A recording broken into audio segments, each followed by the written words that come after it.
Hi everyone, my name is Anirika from Smart Business Solutions, and I'm going to go through how to look up your accounting information for the state government grant application.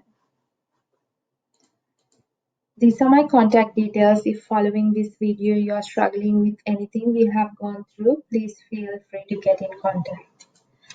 The agenda for today is I'm going to go through 3 pieces of information that you need in your application. The first one being business turnover in 1920 financial year. How many full-time employees does this represent? How many weeks have your employees been receiving JobKeeper payments? In this screen, you will see the questions that you will see in your application. This is the exact wording that you will see in the application.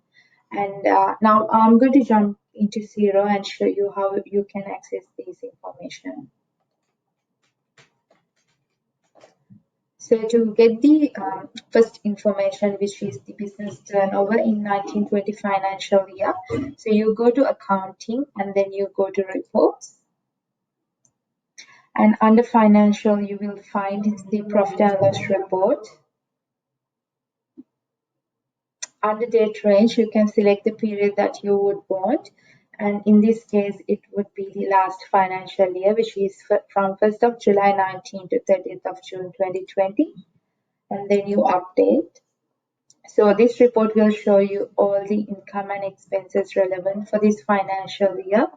And all these amounts are excluding GST. So in this example, the answer that you need to put in the application would be 23,486 because we don't need to include the JobKeeper payments or the PAYG cash flow boost amount or the state government grant if you have received it before. So if I repeat it again, it would be 23,486 that you would need to enter in the application. So the next question would be how many full-time employees are there in the business? So to get this information, you go to accounting and then you go to reports. And under payroll, you will see this report called employee remuneration. So in this report, you will find all the information of your employees based on the employment basis.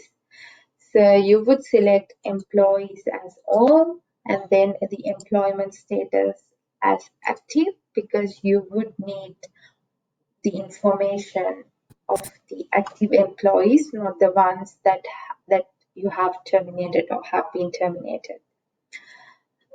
And under employment basis, you can see all these different types. So as the first step, we will go to full-time employees and then you update. And you will see number of full-time employees that you have in the business. So for this application, any employee who is working more than 35 hours would be considered as a full-time employee.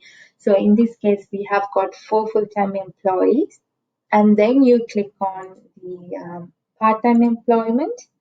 Then you update it. So you will see there are 2 part-time employees. So we consider them as 0.5.